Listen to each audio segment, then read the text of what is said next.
परंतु अचानक से कुछ ऐसी सिचुएशन बनती है जो हमारे पीस टाइम की थिंकिंग को झकझोर देती है। कहीं ना कहीं हमें कुछ और करने की आवश्यकता अचानक दिखाई पड़ने लगती है। अब डिफेंस सेक्टर मात्र नेसेसरी एक्सपेंडिचर नहीं रह गया है, बल्कि यह इकोनॉमिक इन्वेस्टमेंट की तरह देखा जा रहा है। अगर आप रक्षा मंत्रालय का बजट देखें, दुनिया के कई देशों की जीडीपी तक भी इतनी नहीं है। कई देशों की जीडीपी इतनी नहीं है। ऑपरेशन सिंदूर के दौरान जो हमने शौर्य दिखाया है हमारे सेना के जवानों ने, जो हमें डोमेस्टिक इक्विपमेंट की क्षमता का प्रदर्शन किया है, उसके बाद हमारे इंडिजिनस प्रोडक्ट्स की ग्लोबल डिमांड और बढ़ रही है। और मुझे जानकर काफ़ी सुखद अनुभूति होती है कि डीएडी प्रोएक्टिवली अपने आप को बेहतर बनाने की पूरी कोशिश कर रहा है। साथियों, अभी जब मैं यहाँ रहा था तो मेरे दिमाग में एक बात आई।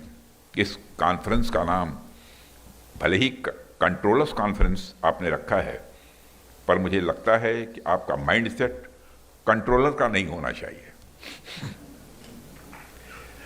आपका माइंडसेट ओपन और रिसेप्टिव होना चाहिए।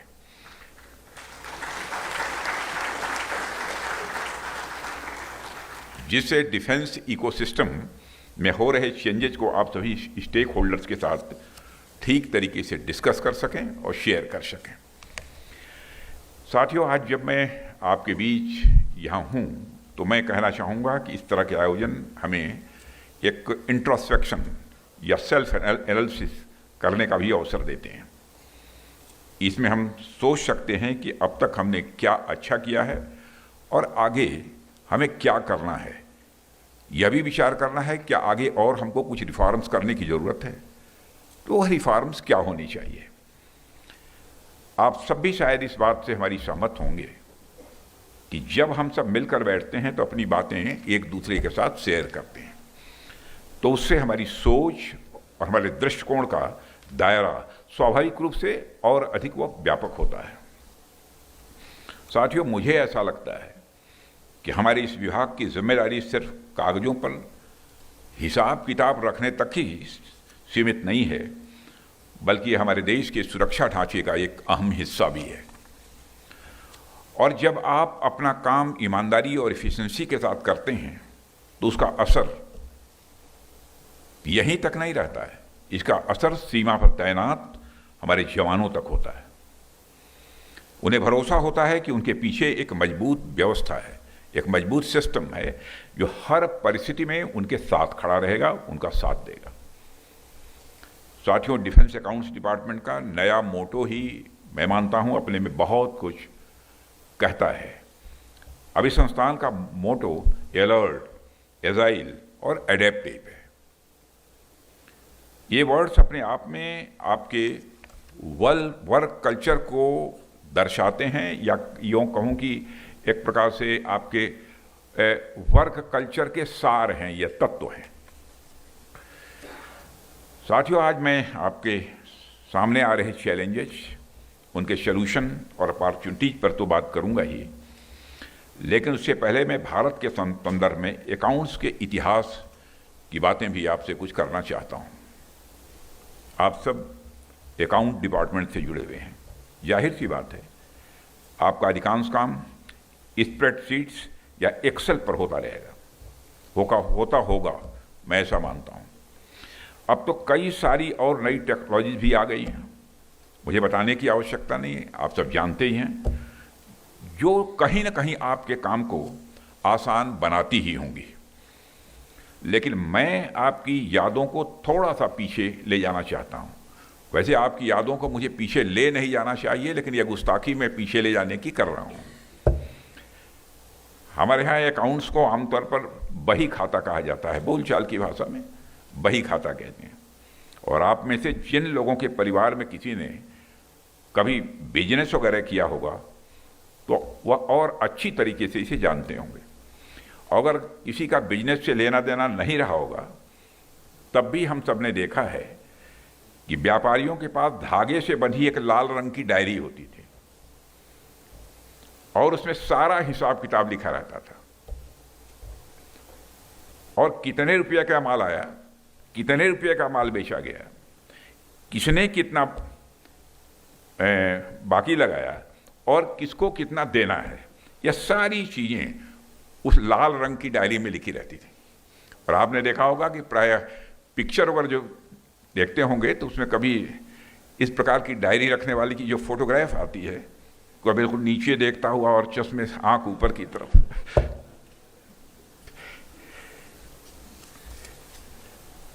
और एक चीज पर आपने ध्यान दिया होगा कि दिवाली जैसे अवसरों पर जब हम माता लक्ष्मी की पूजा करते हैं तो उस समय उस लाल डायरी की भी पूजा की जाती थी।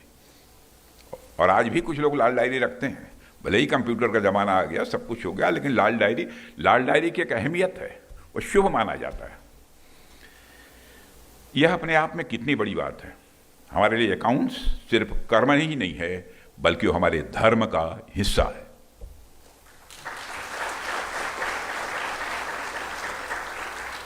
इसलिए मैं आप सबसे यह बात कहना चाहूँगा, आप जब अकाउंट्स डिपार्टमेंट के लिए काम कर रहे हैं तो इसे सिर्फ एक काम की तरह मत देखिए, बल्कि एक विरासत के रूप में इसे देखिए। अकाउंट्स भारत का स्वदेशी फ्रेमवर्क है। यह स्वदेशी है, आज से नहीं है, हजारों हजार वर्षों से है। अकाउंट्स भारत के डीएनए में है। साथियों, चूंकि यह एक कंट्रोलर कॉन्फ्रेंस है और पूरे देश से डिफेंस अकाउंट्स के कंट्रोलर्स यहाँ एक साथ उपस्थित हैं, इसलिए मैं आपसे इनोवेशन और चेंज मैनेजमेंट पर भी थोड़ी बात यहाँ करना चाहूँगा। किसी भी ऑर्गेनाइजेशन में ट्रांसफॉर्मेटिव रिफॉर्म लाने के दो तरीके प्रायः बताए जाते हैं। कई बार हम देखते हैं कि कई ऑर्गेनाइजेशंस एक्सटर्नल रिपोर्ट के माध्यम से इस कार्य को करते हैं, जिसमें कई बार कंसल्टेंसी फर्म्स की भी इसमें मदद ली जाती है। कई बार कुछ रिटायर्ड सीनियर ऑफिशियल्स को यह जिम्मेदारी भी सौंपी जाती है। और एक अच्छी बात है, इससे कई बार कुछ नए फ्रेश आइडियाज़ इन संस्थानों में आते हैं और इनकी प्रोडक्टिविटी स्वाभाविक रूप से बढ़ती है, और मैं कहना चाहूँगा निश्चित रूप से बढ़ती है। लेकिन इसके अलावा चेंज मैनेजमेंट का दूसरा तरीका यह हो सकता है कि वह संस्था अपने परफॉर्मेंस के बारे में, अपने डिलीवरी सिस्टम के बारे में और अपने ऑर्गेनाइजेशन के फाइनल गोल्स को अचीव करने के बारे में खुद से इंट्रोस्पेक्शन करे। एक ऐसे इंटरनल इवैल्यूएशन का कल्चर बनाएं जिसमें लोग खुद ही अपनी कमियों को पहचानें, खुद ही अपने सिस्टम की इनएफिशिएंसीज पर ध्यान दें और उन्हें ओवरकम करने हेतु क्या किया जा सकता है इस संबंध में विचार करें। साथियों, मेरा मानना है कि इंटरनल रिफॉर्म्स ज़्यादा ऑर्गेनिक होते हैं तथा इन्हें एडॉप्ट किए जाने में ज़्यादा अवरोध भी पैदा नहीं होता है। ऐसा इसलिए है कि ये आइडियाज़ खुद आपकी संस्था के अंदर से आ रहे हैं और इस प्रकार से इंट्रोस्पेक्शन के द्वारा किए गए इम्प्रूवमेंट्स पूरी ऑर्गेनाइजेशंस को न सिर्फ डायनेमिक, इफेक्टिव, इनोवेटिव और प्रोफेशनल बनाती हैं, बल्कि पूरी ऑर्गेनाइजेशन को एक लिविंग ऑर्गेनाइजेशंस के रूप में ट्रांसफॉर्म कर लेती हैं।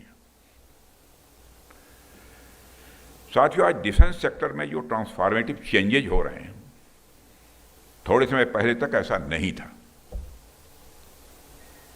आज के नए चेंजेज बड़े डायनेमिक और अनसर्टेन भी हैं। वैसे तो पीस टाइम का एक भ्रम के सिवा और कुछ नहीं है, लेकिन फिर भी पीस टाइम की अगर बात की जाए तो कई बार मैं सोचता हूं कि पीस टाइम में तो हम सब डिफेंस सेक्टर को मजबूत करने की ही बात करते हैं, पॉलिसीज बनाते हैं, इम्प्लीमेंट करते हैं, प्रोक्योरमेंट करते हैं, ट्रेनिंग करते हैं और अन्य कई प्रकार की एक्टिविटीज़ भी हम करते रहते हैं।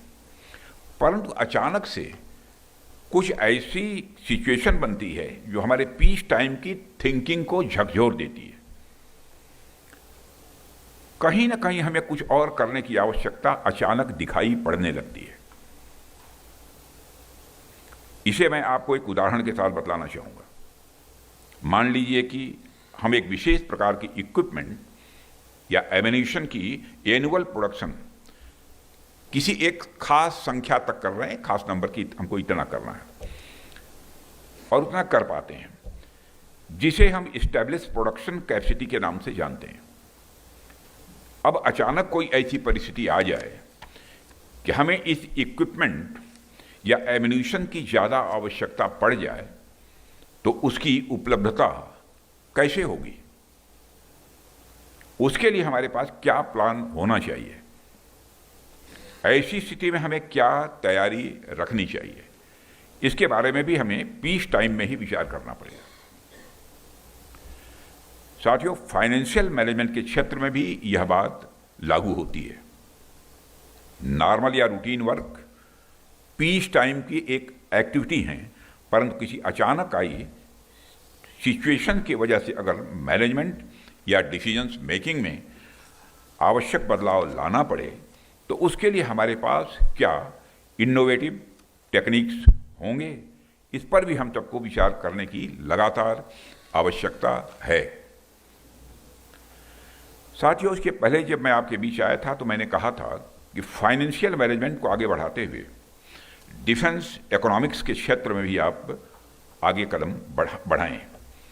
और उसके पीछे कारण यही था कि आज भारत सहित पूरा विश्व रीअर्मामेंट के नए दौर से गुजर रहा है और अब इस क्षेत्र में काफ़ी कैपिटल इंटेंसिव इन्वेस्टमेंट भी किए जा रहे हैं। कुछ समय पहले तक तो डिफेंस सेक्टर में किए गए इन्वेस्टमेंट को ओवरऑल इकोनॉमी का हिस्सा तक भी नहीं माना जाता था। इसे मात्र नेसेसरी एक्सपेंडिचर के तौर पर देखा जाता था और सिक्योरिटी पर हुए इन्वेस्टमेंट का कोई इकोनॉमिक असेसमेंट भी नहीं होता था।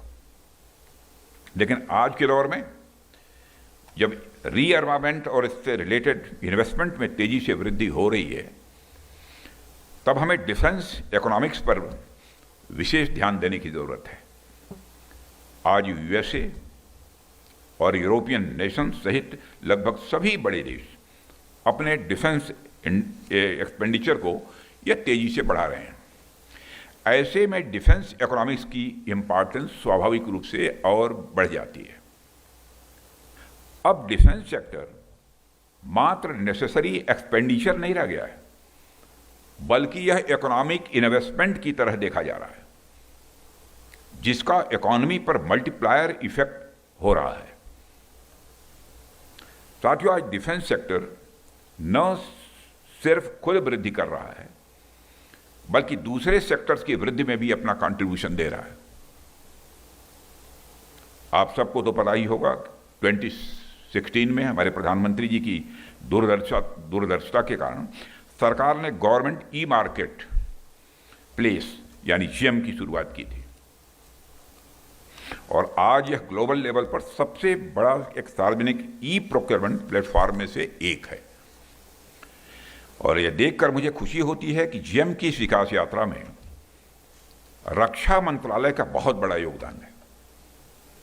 फाइनेंशियल ईयर 2024-25 तक रक्षा मंत्रालय ने लगभग 2 लाख करोड़ रुपए तक का प्रोक्योरमेंट इस पोर्टल से किया है। अपने में एक रिकॉर्ड है यह।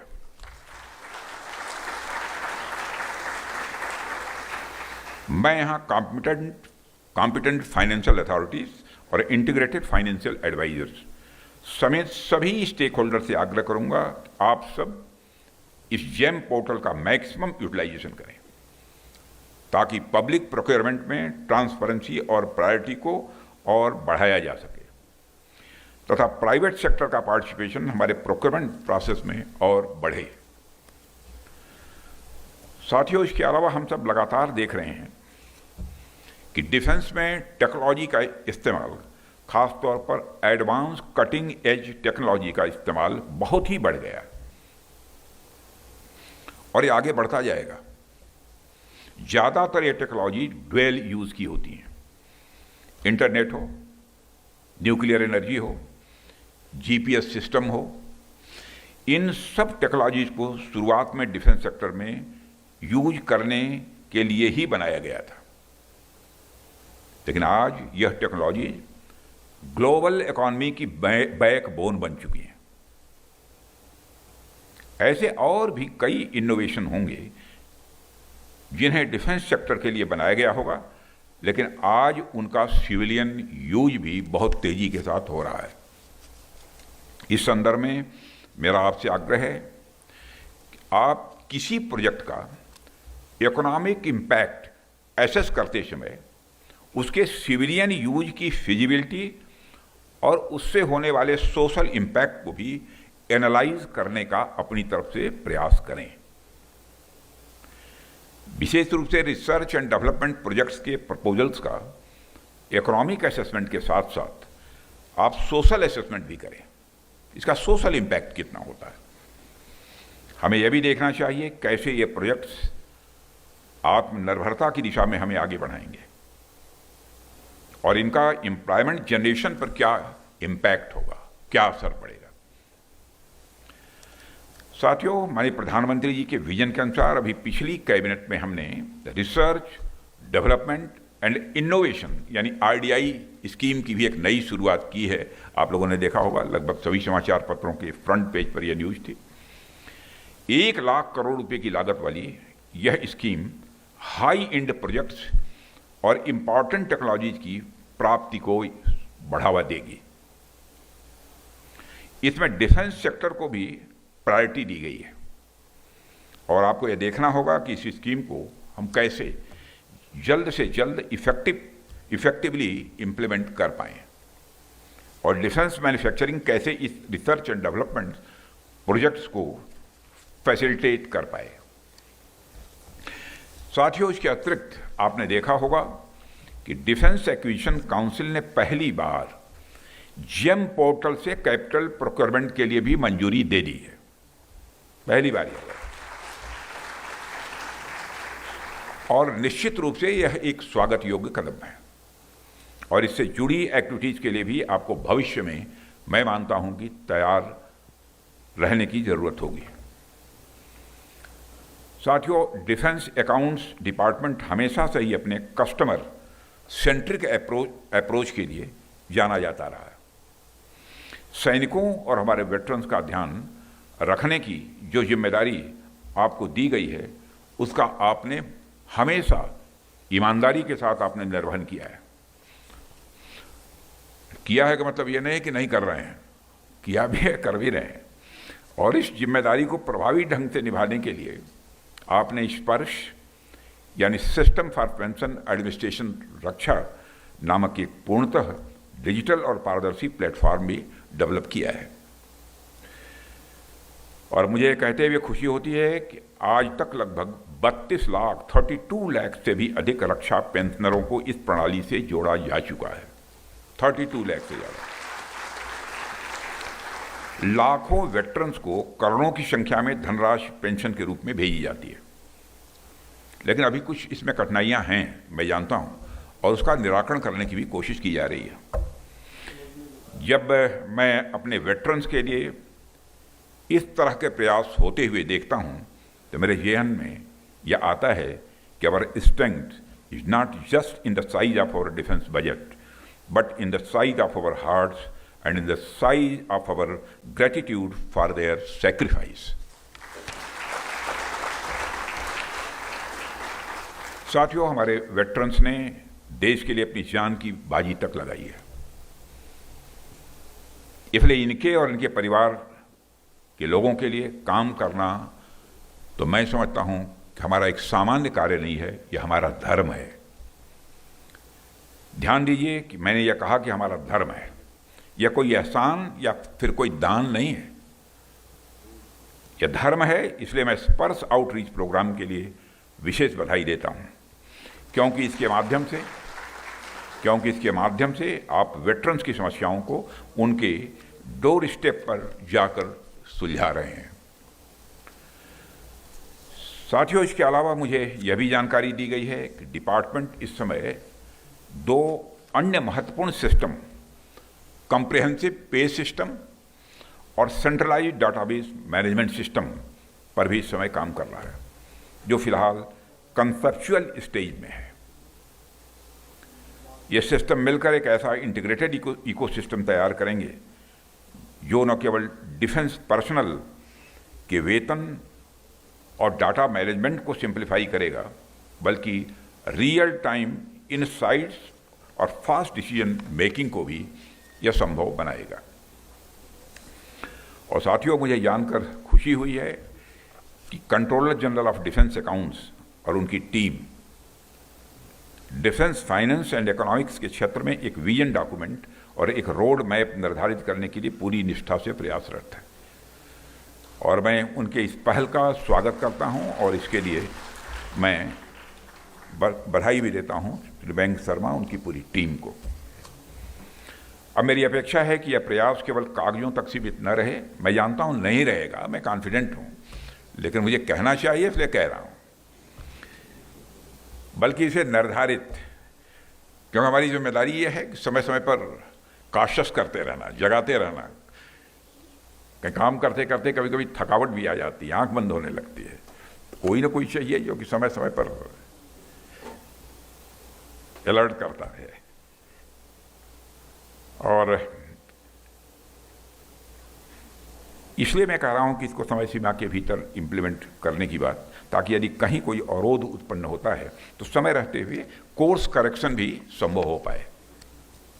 और मुझे पूरा विश्वास है कि डिपार्टमेंट अपनी डिजिटल ट्रांसफॉर्मेशन स्ट्रेटजी को एक प्रभावी और तेज डिसीजन सपोर्ट मैकेनिज्म के साथ अच्छी तरह अलाइन करेगा, जिससे एफिशिएंसी, ट्रांसपेरेंसी और रेस्पॉन्सिवनेस तीनों में वृद्धि देखने को मिलेगी। साथियों, आप सब जानते हैं कि रक्षा मंत्रालय का बजट देश में सबसे ज्यादा है और बढ़ता ही जा रहा है, आगे और बढ़ेगा। देश की क्या बात की जाएगा, अगर आप रक्षा मंत्रालय का बजट देखें, दुनिया के कई देशों की जीडीपी तक भी इतनी नहीं है। कई देशों की जीडीपी इतनी नहीं है। जब देश की जनता की मेहनत की कमाई का एक बड़ा हिस्सा रक्षा मंत्रालय को मिलता है, तो जाहिर सी बात है कि हमारी जिम्मेदारियां भी उसी अनुपात में बढ़ जाती हैं। अभी पिछले ही फाइनेंशियल ईयर में डिफेंस कैपिटल बजट का फुल यूटिलाइजेशन करने के लिए यानी डिफेंस सेक्रेटरी CGDA उनकी टीम को मैं बधाई देना चाहता हूं। फुल यूटिलाइजेशन हुआ है पूरे कैपिटल बजट का। साथ ही मैं उम्मीद भी करता हूं कि आप कैपिटल एक्सपेंडिचर को लगातार मॉनिटर करते रहेंगे और आगे भी इसका फुल यूटिलाइजेशन करने में निश्चित रूप से हमको कामयाबी मिलेगी, ऐसा मेरा पक्का विश्वास है। साथियों, आज जब आप सब इतने बड़े मंत्रालय के इतने बड़े बजट को संभाल रहे हैं, तो मैं ये कहना चाहूँगा कि हमारा दृष्टिकोण केवल फाइनेंशियल ग्रोथ पर ही केंद्रित न रहे, बल्कि हमें इफेक्टिव ग्रोथ और एफिशिएंसी लेड ग्रोथ की ओर भी ध्यान देना होगा। हमारा डिफेंस एक्सपेंडिचर कुछ ऐसा होना चाहिए जिसमें सिर्फ हमारा बजट न बढ़े, बल्कि उस बजट का right deployment at the right time for the right objective भी उतना ही जरूरी हो। और यह जिम्मेदारी आप सब लोग निभाते हैं, निभाएंगे, मैं आश्वस्त हूं। साथियों, आज हमारे डिफेंस सेक्टर की ओर पूरी दुनिया की निगाहें हैं। ऑपरेशन सिंदूर के दौरान जो हमने शौर्य दिखाया है हमारे सेना के जवानों ने, जो हमें डोमेस्टिक इक्विपमेंट की क्षमता का प्रदर्शन किया है, उसके बाद हमारे इंडिजिनस प्रोडक्ट्स की ग्लोबल डिमांड और बढ़ रही है।